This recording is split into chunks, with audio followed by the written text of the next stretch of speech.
how to adjust the cutting height on the RYOBI 18V ONE+ cordless lawnmower.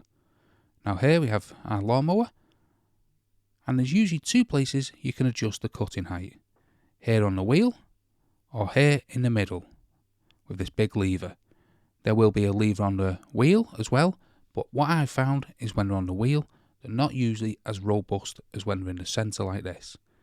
So keep adjustments to a minimum, because they can weaken over time. But the principle's exactly the same of how you adjust it. It's just like a car lever. Pull it towards you and move it into position. So I've just moved that into position 1, pull it out, position 2, pull it out, position 3, and so on.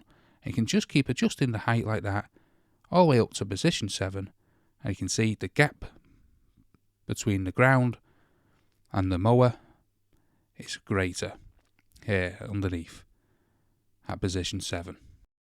And then you can just adjust it down to get the height that you need. So that's how easy it is. The same principle on the wheel, just a lot less robust than a handle like this. So hopefully this helps you adjust the cutting height on your RYOBI ONE+ cordless lawnmower. If it does, smash that like, smash the subscribe, and thank you for watching.